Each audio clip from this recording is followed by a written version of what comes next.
Welcome to Influential Entrepreneurs, bringing you interviews with elite business leaders and experts, sharing tips and strategies for elevating your business to the next level. Here's your host, Mike Saunders. Hello and welcome to this episode of Influential Entrepreneurs. This is Mike Saunders, the Authority Positioning Coach. Today we have with us Wesley Mathews, who's the co-founder of High Level Marketing. Wesley, welcome to the program. Hey, Michael, how are you? Hey, doing really good. I'm excited to talk to you because I love your story and what you've been able to accomplish, and I want to have the listeners kind of come with us through that journey. So give us a little bit of your background, and then let's dive into what your entrepreneurial journey has been. And, the result of it, that's wonderful, but I want to know kind of every step along the way what you were thinking of on the front end of it, and then what you learned along the way. So what's that journey been like for you so far? Yeah, for sure. So if I can remember back, in my early 20s, I didn't take the conventional route through school. Like I barely passed high school. Just school was not my thing. So it took me 6 years to get through community college to get my 2-year associate's degree. It was just like, I have to get something because the world back then was like, you got to have a bachelor's degree. I was like, well, I'll figure it out with an associate's degree. I always had a feeling I'd kind of do something myself or operate my own business. Well, I went into the world of mortgages.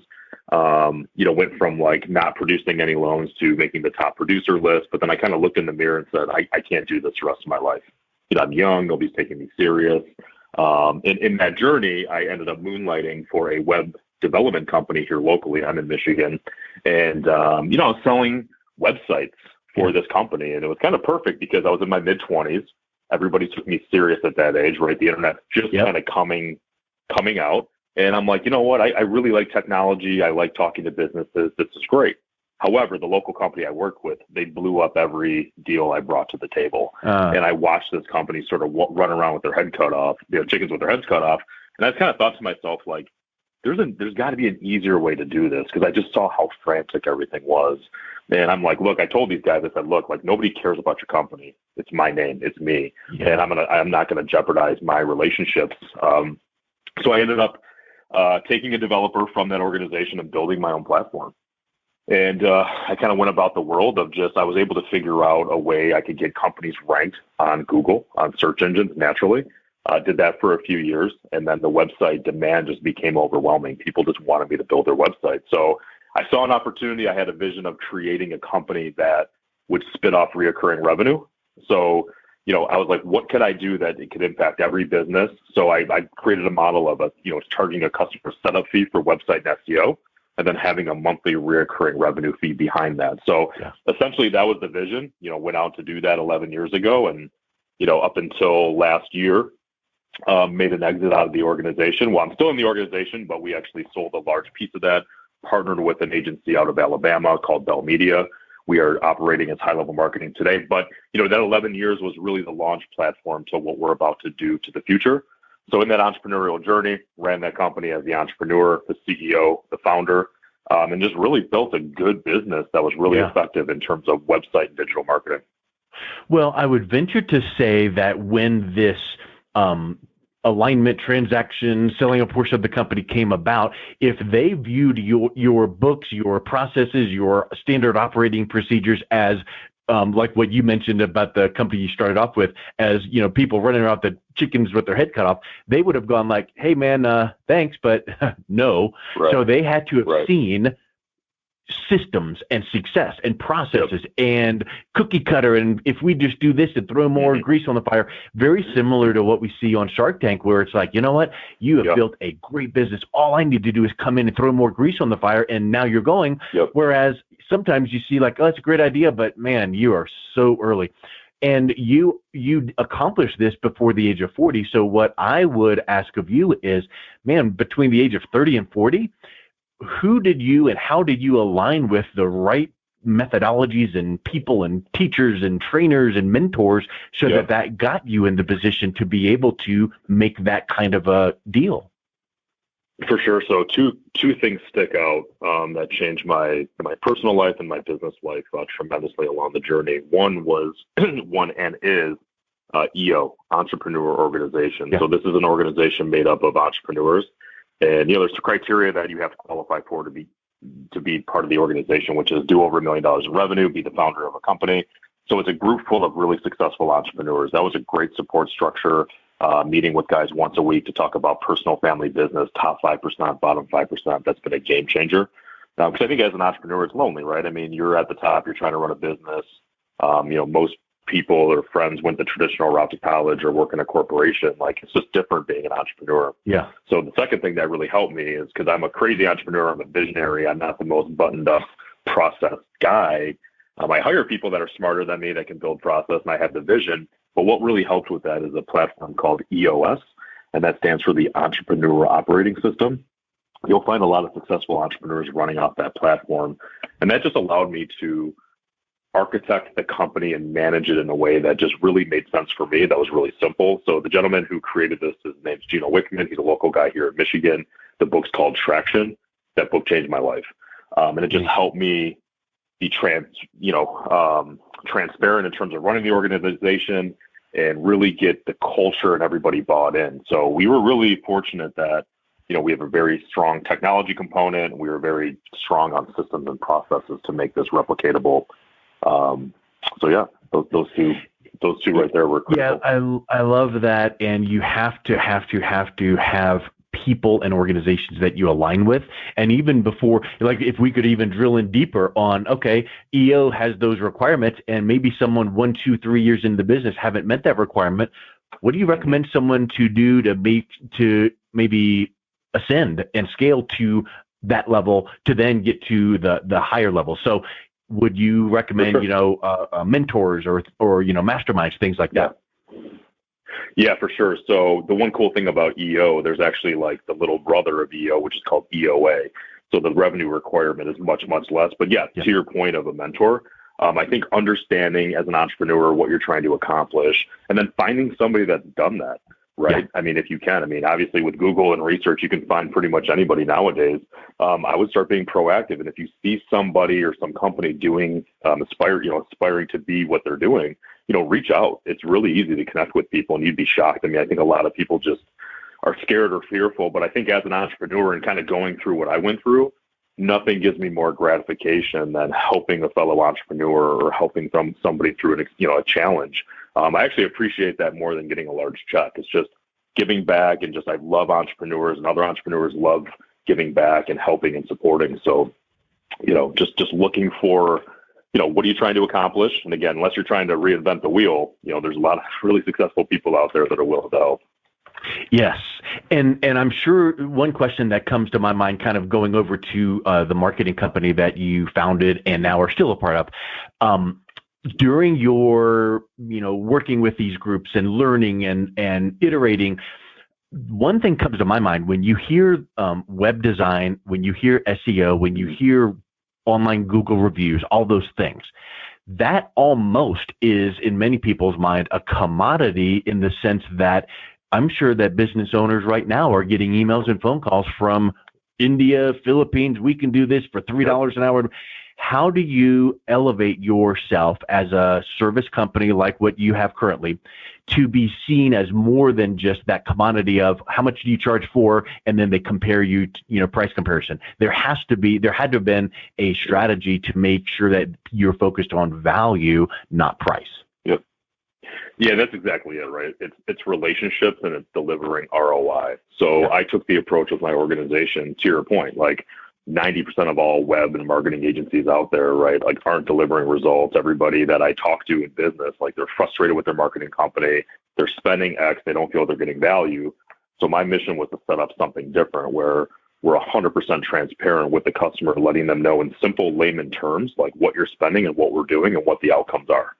So we've built technology, predictable technology, and we have dedicated account managers who are almost more like consultants for the small businesses who really help educate them and show them the value. For example, the one thing we strive to do for all of our customers is figure out lead cost.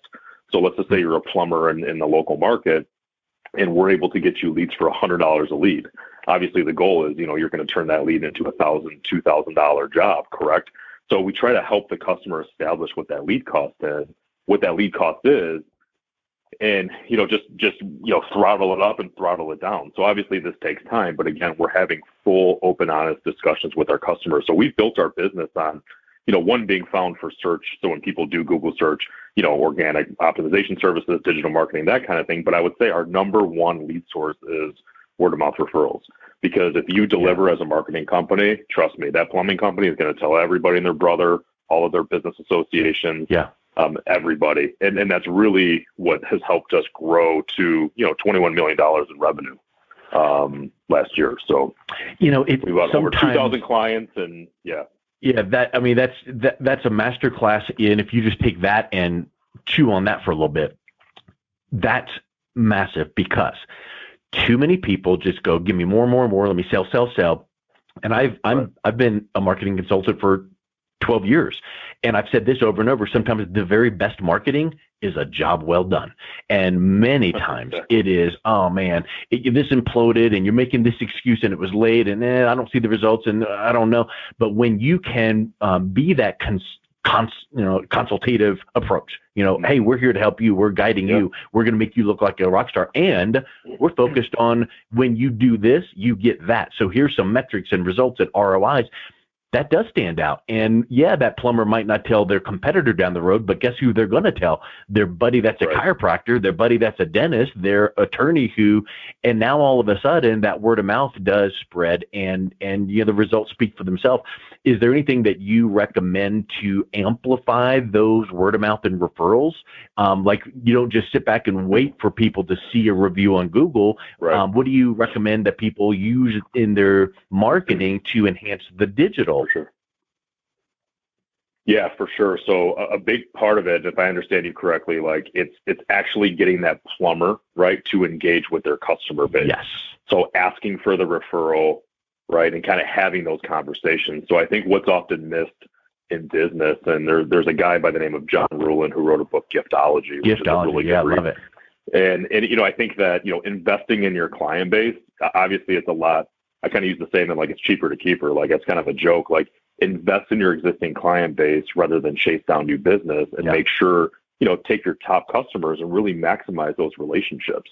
And those are your best referral sources. So I think one of the hardest things to do is picking up the phone and making those contacts and, investing in your existing client base for additional referrals. So I think oftentimes like the most traditional basic things just get missed. And, what we've always been very successful with is going back to the basics and just investing in our team, because you invest in your staff and your team members, what happens, right? They take care of your customers. I mean, if your staff's happy, your customers are going to be happy. So all these pieces kind of fit together to make this ecosystem to make sure everything's going to work and go full steam ahead. I'm glad you mentioned that, because when you mentioned John Ruhlin, I've interviewed him twice. And one of the things that stands out in my memory from his interview is, I'm the giftology guy. I teach you how to send great creative gifts to be remembered. But guess where you need to start? Your own internal staff. Because if your internal staff feels like, oh man, Wes is out there sending gifts, these wonderful gifts to all the customers and ignoring me. And I remember maybe this was, 2-3 years ago, but at the time, this is what he said, an example of what he does. He goes, we pay for a house cleaning service for all of our staff employees, because he goes, you know what, they're busy. They come home and once a week or whatever frequency, now their house is cleaned, and that's us taking care of them. That's them appreciating us. And then when it comes to answering the phone for our customers, man, that could kill a deal if you're just snippy with someone on the phone or in email or on social media. So I think that's a huge point you brought up there, is all of those pieces have to be working together, integrated. Yeah, for sure. I mean, nothing like coming home to a clean home and knowing that your employer took care of that. So there's a lot of creative ideas. Culture is everything. And, same thing with, your customers, right? I mean, everybody has good days, bad days, off days. I just watched my son play a hockey game tournament over the weekend, and they had the best 3 games they played. And they blew the championship game. Like they didn't know what they were doing. Yeah. So I think it's like, from an employee and a customer perspective, if you can be clear in your communication, and this is what really helped with EOS. So I think as a CEO, as a visionary, as an entrepreneur, like sometimes I question why people don't understand what's going in my mind. And until I could actually transfer that in writing and kind of put it into, form where somebody could understand, that's when things started to click. So as I ran my company for the first 3 or 4 years, like nobody knew where I was going or what we were doing as an organization. As soon as I could be transparent, then they were able to kind of take that information. We had great dialogue around it. And now it's like really clear when there's client communication, internal communication, we're all kind of rowing in the same direction, headed toward that North Star. Again, that book can completely change my entrepreneurial career. Yeah, I love it. So let's kind of wrap up with this question or this series of thoughts here. So let's say that there's an entrepreneur listening in and they're going, you know what? One of these days, I would love to exit, but not exit and drop the mic, exit like Wes did and sell X% of the company to have that cash flow and still be part of the world. And, I'm not ready to retire on the beaches of whatever, but that means that there needs to be some really good structure and planning involved and not just, throwing up the for sale sign or whatever. What is one or two things that you would recommend someone on the front end, even years before making that decision, they should be paying attention to? For me, it's simple. Start with the end in mind. What do you want? What are you trying to accomplish? Because what worked for me may not work for others, right? I think what HLM did, we partnered with a very strategic, like-minded company. And that's exactly right. Like we had 2 executives, they had 2 executives coming together into one agency allowed us to have tremendous savings from an expenditure perspective. It took me out of the data, the day-to-day and the fiduciary responsibility of the organization. And not to mention, I created an entrepreneurial company that was ready to make the next level to be professionally managed. So I had to look myself in the mirror and have some hard conversations between my own ears and say, I don't think I'm the guy to take it to the next level. I did a hell of a job getting it to $6.5 million in revenue, but in order to kind of get to the next level, I need additional resources and help. And I found the right guys that I felt very comfortable with to complete that puzzle piece. So when I did what I did, I had about 45 team members. Today, we're 9 months post-transaction. We're about 110 team members working really hard on alignment. So for me, it was by design. And I did that because I started with the end in mind. And the analogy of, I remember I bought a Jeep maybe like 12 years ago. And up until that day, I never realized how many Jeeps there were on the road. So when I drove home, I was like, holy cow, I saw like 40 Jeeps on the road. I told my wife and she's like, okay, what does that mean? But what I say that analogy is like, when you look with the end in mind, you start to now identify things you need to do to get there. Yeah. And if there isn't clarity around that, then you're in for a wild ride. Because it's a wild ride even knowing what you want, but not knowing what you want and going through it, it would be really hard. It's kind of like, hey, hon, kids, jump in the car. We're going to go on vacation. Okay, cool. Where are we going? I don't know. We're just going to go. No, you need to know where you're going. Right. And what you described about the Jeep, do you realize that is a perfect description of the reticular activator in our brains? Yep. So and you know what? A lot of people would go, oh, that's law of attraction. Well, law of attraction and positive thinking works. It's just not the frou-frou new age thing that people can just sit there and go, let me manifest this. But guess what happens? When you start thinking with the end in mind and you start going, okay, if I want to be here in this many years, that means in, a few years before that, I need to be at this level, which means which means this month I need to be doing. Well, it might not come to fruition yet because you might be looking a month to a quarter out. But now all of a sudden you're like, okay, I need to watch for that strategic partner I need to watch for that opportunity where, and it starts staying in the forefront of your mind because your reticular activator, an actual part of our brain, is kicking in. And all those are truths. I mean, begin with the end in mind. We've heard that from Stephen Covey in his book, 7 Habits. And so that's awesome. It's just what's easy to do is easy not to do. And so let these kind of tips and points that we've talked about today sink in, re-listen to this interview and take notes and put them into action because knowledge is power is a false statement. Knowledge is potential power. You've got to put that knowledge into action, right? Awesome. Well, I love your approach, Wes. What's the best way people can reach out and learn more about High Level? So obviously you can go to the website, highlevelmarketing.com. A lot of great information in terms of entrepreneurial, web design, digital marketing, that kind of thing. To reach out to me personally, probably the easiest way is just find me on LinkedIn, Wesley Mathews. Mathews spelled with 1 T. And like I said, I love when entrepreneurs reach out and I love to experience, share, and so I appreciate the opportunity. Perfect. Well, Wesley, thanks so much for coming on today. It was a real pleasure. Thanks. Appreciate it. You've been listening to Influential Entrepreneurs with Mike Saunders. To learn more about the resources mentioned on today's show or listen to past episodes, visit www.influentialentrepreneursradio.com.